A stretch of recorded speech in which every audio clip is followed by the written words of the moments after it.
네, 3인칭 시사시점 오늘은 권지웅 전 더불어민주당 비대위원 모셨고요. 장해찬 이사장 개인 일정으로 불참을 하셔서 천하람 변호사 모셨습니다. 어서 오세요. 네, 안녕하십니까. 우리 장해찬 이사장이 오늘 네. MBC랑 불편한 날인 거 알고 이렇게 저를 대신 보낸 거 아닌가 모르겠습니다. 이거 이렇게 눈치가 있어야 되는데 제가 참 많이 부족한 것 같습니다. 무슨 말씀을요. 분명히 저희들이 확인을 했는데요. 그 장해찬 이사장은 개인 일정이라는 점 강조했고 내일은 나오신다고 하니까요. 아니, 농담입니다. 네. 예, 뭐 당연히 다 청취자 여러분들도 기회하실 거고. 천하람 변호사님 저희가 이제 긴급히 필요할 때마다 요청드리면 한 번도 거절하신 적이 없으세요. 네, 그렇게 말씀하시니까 제가 굉장히 한가해 보이는데 그래도 근데 가능하면 당연히 늘 오고 싶죠. 고맙습니다. 네, 제가 네. 굉장히 애정하는 프로그램입니다. 예, 네. 정말 진심으로 감사드리고요. 아닙니다.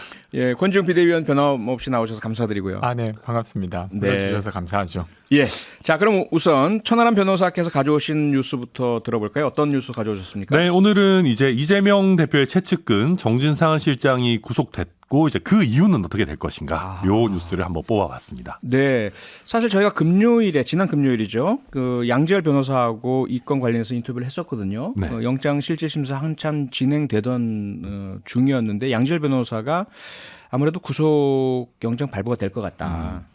그 이유는 아무래도 검찰 측에서 상당한 대비를 하고 공개되지 않았던 그 구속이 이루어질 만한 증거나 네. 정황을 가지고 있을 것이다. 이렇게 분석을 하셨던데 천하람 변호사도 같은 시각이세요? 네, 뭐 지금 이제 검찰의 기본적인 전략이 어차피 수사 과정에서 정진상 실장이나 김용 부원장이 빠른 시간 안에 입을 열 것 같지는 않으니까 굳이 무기를 빨리 보여줄 필요 없다 이런 생각인 것 같습니다. 네. 네, 그래서 특히나 이런 형태의 뇌물 사건, 정치자금 사건에서는 예. 줬다라고 하는 사람들의 진술만 있어도 수사가 사실 급물살을 타거든요. 네. 그러다 보니까 정진상, 김용 이런 분들이 부인하더라도 수사를 끌고 가는 데는 별로 지장이 없다라고 보고 있는 것 같고요. 네. 다만 정진상 실장은 김용 부원장과는 다르게 조금 더 적극적으로 수사에 임했던 것 같고 단적으로 사실 구속영장 실질심사도 8시간이 넘는 굉장히 장시간 펼쳐졌지 않습니까? 뭐 네. 변호인 쪽의 의견서도 100장이 넘게 제출됐다고 하고 그러게요. 여튼 굉장히 치열하게 다퉈줬고 그런 과정을 거쳐서 사실은 영장이 나왔기 때문에 네. 어찌 보면은 정진상 실장과 민주당 입장에서는 더 뼈아플 수 있는 그런 상황이다. 저는 그렇게 생각합니다. 네. 자, 그런데요. 많은 분들의 관심은 과연 거기가 끝일 것인가 아니면 이재명 대표에게까지 갈 것인가. 근데 여기는 말씀하신 대로 사실 뇌물죄나 뭐 정치자금법 위반죄의 경우에 돈을 준 사람의 진술이 수사의 급물살을 타게 하는 요인이라면 네. 일단 김용 혹은 정진상 실장이 이재명 대표에 대한 진술을 할 가능성이 거의 없다. 이거 네. 어떻게 보세요? 그래서 제가 봐도 지금 쉽지 않은 부분이 있습니다. 네. 그러니까 지금 이제 오늘 같은 경우도 남욱 씨가요. 또 예. 추가적으로 뭐 2014년에 이재명 대표에게 뭐 선거자금 한 4억 원 가량 건넸다 뭐 이런 얘기들도 지금 재판 과정에 사고는 있습니다만은 네. 그런 추가적인 진술들로 보면 직접 이재명 대표를 만나가지고 전해줬다 이런 수준은 아니거든요. 아니죠. 그러니까 예. 수족 역할을 했던 분들한테 줬다라는 건데 그러려면은 범죄가 성립되려면 이재명 대표가 그걸 알았거나 아니면 뭐 지시를 하거나 뭐 묵인을 하거나 이런 부분들이 나와줘야 되는데 그러게요. 결국 그러려면 뭐 김용, 정진상 이런 분들의 진술이 필요할 거고 사실 이번에 대장동 일당들의 입장 변경도 있었습니다만은 시간이 걸립니다.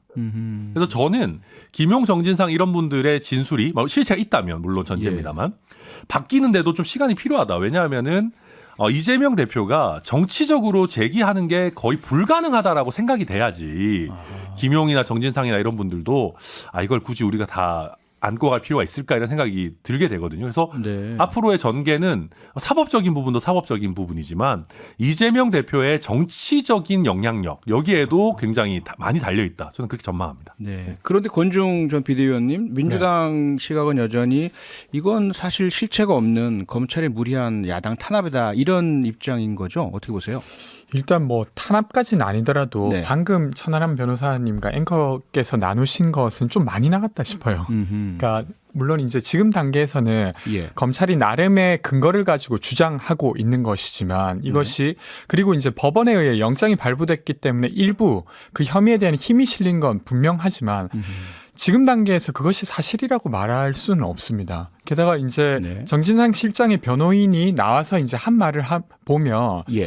실제로 객관적 물증이라고 볼 만한 검찰의 주장은 없었다.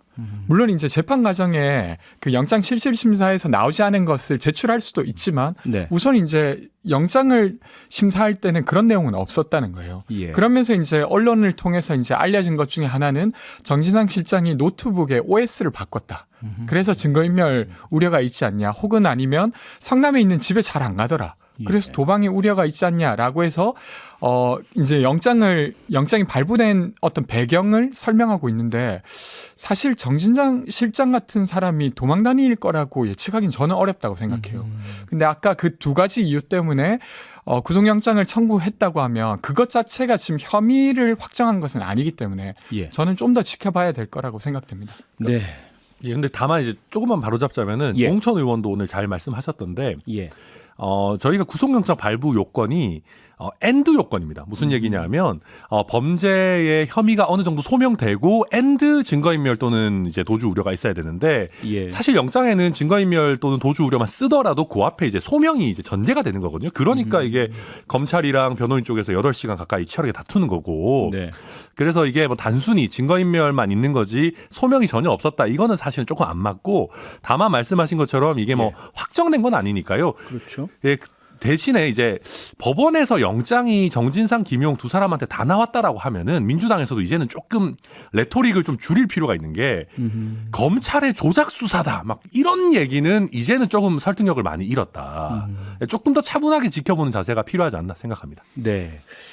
들으시면서 많은 분들께서 의견 또 질문도 주셨는데요. 그중에 6652번님께서요.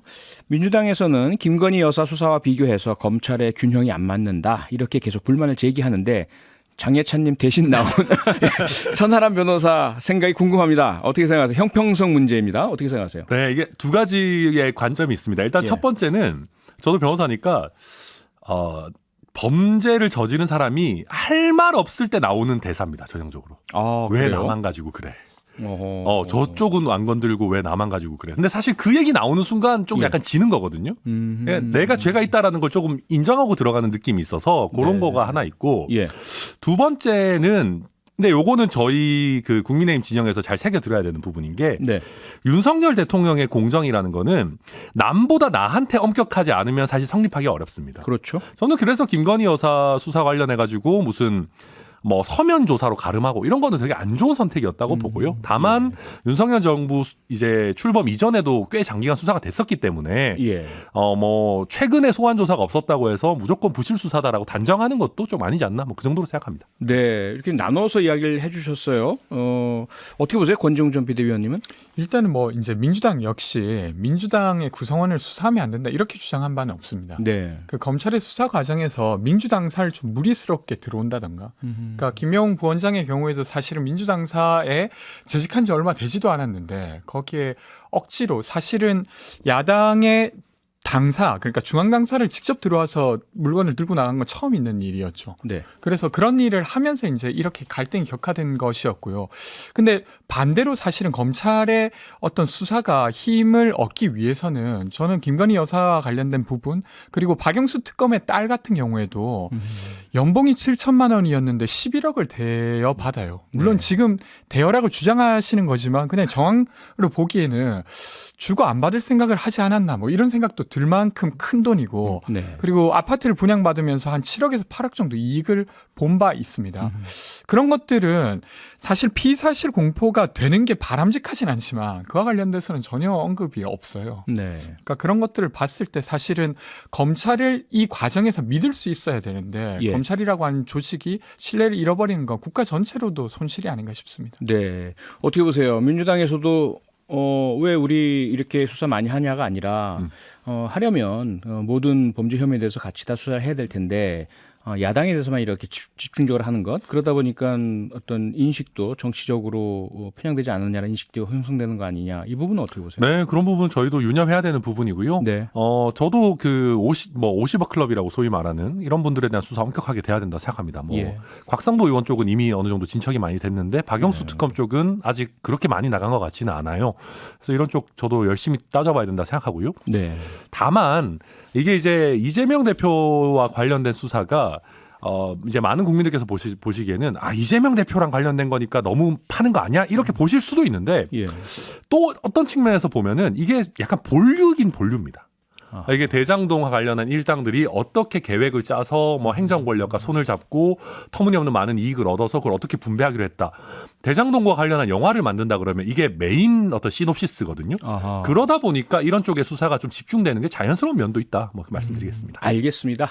네, 그럼 이번에는 권지웅 전 비대위원이 가져온 뉴스 좀 알아볼까요? 어떤 거 가져오셨습니까? 사실 국민들이 제일 관심 있어 하실 만한 이슈인데요. 예. 12구 참사 관련해서 국정조사와 관련된 것입니다. 네. 물론 지금 정의당 그리고 기본소득당, 민주당까지 해서 국정조사를 진행하겠다고 하고 있고 여기에 지금 국민의힘은 경찰의 수사 결과가 나온 다음에 부족하면 함께 하겠다 이렇게 하면서 사실상 반대하고 있어요. 그리고 네. 윤석열 대통령 또한 공식적으로 발언으로 국정조사 지금은 좀 무리다 뭐 이렇게 보고 그리고 지도부 외 인사들이 사실 국정조사는 정쟁거리로 지금 이 참사를 만들려고 하는 야당의 공작이다 뭐 이런 주장들을 하고 있어요. 네. 근데 저는 그렇게 보이지는 않습니다. 그러니까 이 참사와 관련돼서 도대체 그때 국가가 어떤 작용이 있었고 혹은 어떤 작용을 하지 않았는지 너무도 궁금하고 그것이 궁금한 이유는 그렇게 밀집한 상황에 저 역시도 쉽게 노출되고 저희가 사랑하는 가족 또한 언제고 노출될 수 있는데 그렇죠. 국가가 왜 작동되지 않은지를 이번에 잘 모르면 앞으로도 아주 우연하게 사람들이 살아남는 게 돼버리는 거잖아요. 네. 그래서 관심을 갖고 있고 근데 그것에 대해서 오늘 좀 더 이야기해 보려고 합니다. 네. 우선 그러면 국회 작용 중에 하나가 그러한 그 뭐 수사와 별개로 네. 국회 입법권을 활용한 조사일 텐데 여당에서 반대하는 것은 여당 자체의 판단이라고 보세요? 아니면 대통령실의 의중을 그대로 받아들여서 이행하는 것이라고 보세요? 저는 그 부분이 조금 사실은 여당이 역할을 못하는 부분 중에 하나라고 생각하는데 왜 그러냐면 네. 처음에 사실 여당 내에서도 비대위원장께서 계시지만 원내대표께서 원내에 있는 사항의 협상의 총책임을 지게 됩니다. 그렇죠. 근데 당시에 조영 원내대표가 국정조사는 좀 협의할 여지가 있다. 그랬죠? 왜냐하면 거기 마냥 안 들어간다고 해서 이게 여당 입장에서도 최선은 아니기 때문에 이런 발언을 한 바 있어요. 근데 네. 윤석열 대통령께서 한번 도스태핑인가 어디에서 이야기를 하신 다음부터는 완전 기류가 달라져 버렸습니다. 네. 그래서 되려 역할을 못 하시게 된 건 윤석열 대통령의 아주 공식적인 발언이 있었기 때문에 아닌가 싶습니다. 천하람 변호사는 어떻게 보세요? 저는 개인적으로는 국정조사 저희가 참여해도 좋다고 생각합니다. 사실 참여하는 게 필요하다고 사실 저는 개인적으로 생각하는데요. 네. 장해찬 이사장 대신해서 MBC에까지 왔는데 이런 얘기 하고 다니는 게 이렇게 될지 모르겠습니다만은 네.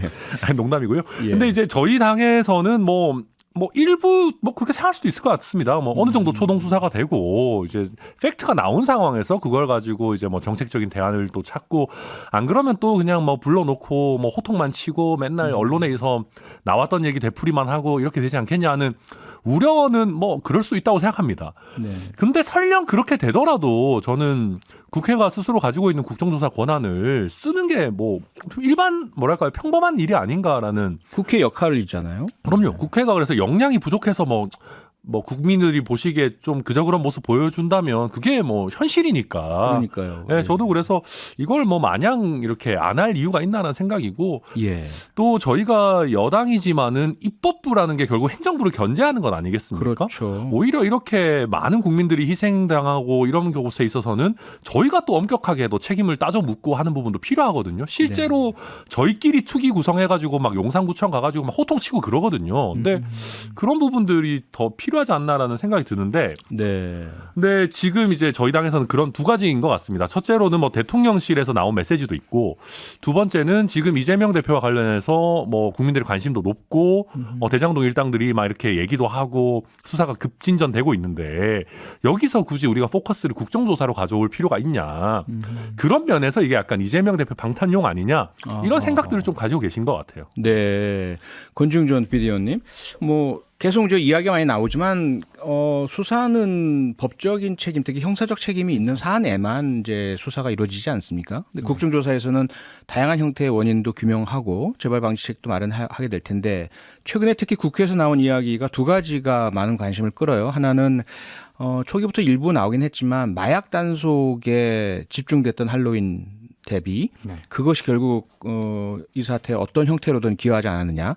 또 한 가지는 희생자 유가족분들께서 뭔가 같이 모이시고 위로하시고 이래야 될 텐데 서로 연락도 못 한다. 그런데 행안부에서는 행정안전부에서 당연히 명단이 있을 텐데 왜 이런 역할 안 하시냐 했더니 이상민 행안부 장관은 그런 명단 우리 없다라는 말씀하셨다가 그게 아닌 게 밝혀지고 이런 부분들 어떻게 보십니까?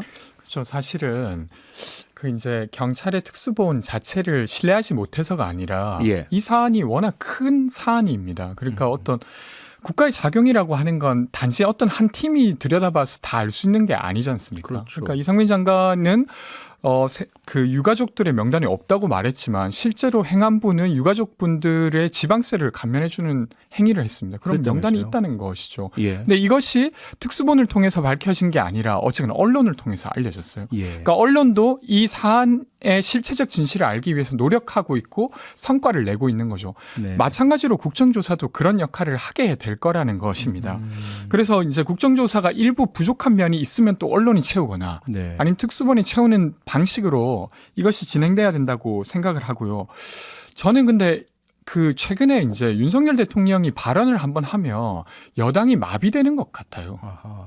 이번에 이제 MBC 전용기 관련해서도 지난주 금요일 날 도스태핑에서 윤석열 대통령이 MBC 전용기 배제는 뭐 헌법 수호를 위한 것이었다. 뭐 이렇게 발언한 다음에 네. 여당의 인사들이 또 MBC에 대해서 엄청 강하게 이야기를 하기 시작했습니다. 이번 국정조사 건도 윤석열 대통령이 지금 국정조사 필요하지 않다라고 말을 하니까 너무 냉담하게 이것을 대하는 것 같은데 네. 민주당의 경우에도 사실은 문재인 대통령께서 말씀하신 게 매번 다 옳진 않았습니다. 요 사람이니까 그렇죠. 그렇죠. 예. 그리고 이제 지도부의 주장이 다 옳은 건 아니었었고요. 네. 그래서 그 지도부나 현 대통령의 주장이 있다 손 치더라도 옳고 그름을 따져서 국정에 어떤 보조해가는 것이 여당에게도 필요하지 않을까 싶고 특히 이 국정조사 사안은 네. 천하람 변호사님만큼만 조금 고민해 주셔도 너무 예. 고맙겠다 이런 생각이 들 만큼입니다. 왜 근데 천하람 변호사님만큼 안 하고 대통령의 말씀만 따르고 있을까요? 어떻게 보세요? 잘 모르겠습니다. 다들 뭐 공천도 걸려 있고 뭐 이런저런 생각들이 있으시지 않을까 싶은데 제가 비아냥거리자는 게 아니라 예. 실제 민주당이 문재인 대통령의 여러 가지 정책이나 인선이나 이런 것들에 대해서 목소리 내고 지도부와 다른 소신파의 목소리를 잘 용인해 줬다면 지금도 민주당 정부였을 겁니다. 네. 근데 저희가 근데 문제는 그런 비슷한 우를 또 되풀이하고 있다는 점이겠죠. 뭐 네. 다들 저보다 정치 잘하시는 분들일 텐데 왜 그런지 저도 답답한 면이 많고요. 그다음에 이제 원래 오늘 얘기하던 그 마약 단속이나 뭐 명단이나 이런 부분도 네. 저는 마약 단속에 대해서 너무 이렇게 문제 제기하는 게 뭐 어떨지는 잘 모르겠습니다. 왜냐하면 실제 마약 단속은 굉장히 중요한 일이고 필요한 일이니까요. 그렇죠. 근데 마약 단속을 이루어졌다 하더라도 제 생각에는 최초 112 신고나 아니면 112 신고가 집중되던 시기에 기동대만 파견됐어도 저는 충분히 참사 막을 수 있었다고 보거든요. 그래서 예. 마약 단속에 너무 이렇게 탓을 하는 게 맞나 생각은 들지만 네. 우리가 안전관리에 비해서 너무 범죄 적발 이런 거에만 신경 쓰지 않았는지는 정책적으로 되돌아볼 필요는 있다고 보고요. 그렇죠. 두 번째로는 희생자 명단 이런 관련해서는 이상민 장관 제가 봤을 때는 뭐 거짓말을 했다고 생각하지는 않습니다. 본인이 몰랐을 수 있겠죠. 이 정리된 명단이 행안부에 있다는 걸. 네. 근데 요새 저희 보면 국무위원이든 국무총리든 발언이 좀 정확하지 않아서 문제되는 일들이 너무 잦습니다. 너무 많이 발생하고 있죠. 네, 이렇게 되면 국무위원들에 대한 신뢰, 이상민 장관에 대한 신뢰 이미 낮은데 그렇죠. 좀 이런 일은 되풀이되지 않아야 되겠다 생각합니다. 알겠습니다. 네, 뭐 시간이 다 돼가지고요. 네. 오늘은 여기서 마쳐야 될 것 같습니다. 알겠습니다. 천하람 변호사, 권지웅 전 비대위원이었습니다. 두 분 고맙습니다. 고맙습니다. 감사합니다. 평일 저녁 6시 5분에 여러분을 찾아갑니다. MBC 라디오 표창원의 뉴스 하이킥.